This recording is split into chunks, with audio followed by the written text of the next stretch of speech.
পাওনা টাকা আদায় করার একটি নকশা। খুব শক্তিশালী কুফরি তদবির। পাওনাদার নিজে থেকে টাকা এসে দিয়ে যাবে।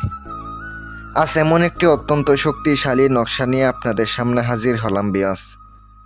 ভিডিওটা সম্পূর্ণ দেখবেন। আজকে একটি যে নকশা নিয়ে আসলাম, তদবির নিয়ে আসলাম, যদি আপনি পাওনা টাকা পান, আজকের এই তদবিরটা ব্যবহার করবেন, মাত্র একবার ব্যবহার করবেন বিয়াস। আমি 100% গ্যারান্টি দিয়ে কইলাম, যদি আপনি করার মতো করতে পারেন 100 কাজ করব, 100% গ্যারান্টি সহকারে কাজ করব বিয়াস। মনোযোগ দিয়ে আপনি ভিডিওটা দেখতে থাকেন। নিয়ম কারণ যা আছে সম্পূর্ণ আমি আপনাদেরকে বলে দেব। যদি কাজ করেন ইনশাল্লাহ অবশ্যই উপকার পাবেন। নিজের কাজ নিজে সমাধান করুন। যে নকশাটা দেখতে পাচ্ছেন, আপনার নকশার মাঝখানে ফালান বিন ফালান। আপনি যাহার কাছ থেকে টাকা পাইবেন তাহার নাম, তাহার বাবার নামটা লিখিত হবে, মেয়ে হলে মায়ের নামটা লিখিত হবে। এবার আপনি এটা সুন্দর কইরা দুইটা নকশা লিখিবেন। কিবারে কোন সময় লিখবেন বলে দিতেছি।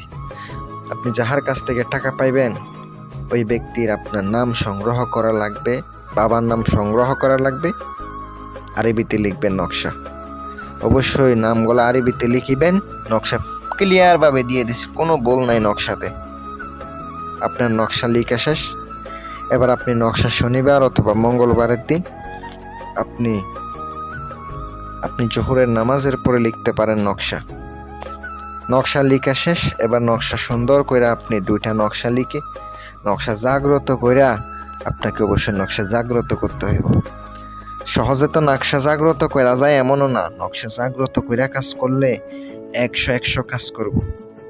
কথা হচ্ছে কি, নকশা শনিবার অথবা মঙ্গলবারে লিখিয়া আপনি মুখের মধ্যে চিনি জাতীয় কোনো কিছু রেখে একটা মাটিতে পুঁতে দিবেন তার চলাচল পথে, আর একটা নিজের হাতে ব্যবহার কইরা তাহার সাথে দেখা করিবেন। আর 7 দিনে 7টা নকশা আগুনের মধ্যে জ্বালাইবেন তাহার নাম ধরে, অমুকের কন্যা অমুক অথবা অমুকের পুত্র অমুকের টাকা ফেরত দাও লিখে এইভাবে আপনি কাজটা করেন। আমি আপনাদেরকে অনুমতি দিলাম, কাজটা করতে পারেন। আর যদি কোনো পাওনা টাকা আপনার উঠাইতে না পারেন, আমি চালানি কাজও করে থাকি, আপনারা আমার দ্বারা কাজ করাইতে পারেন। আসসালামু আলাইকুম ওয়া রাহমাতুল্লাহ।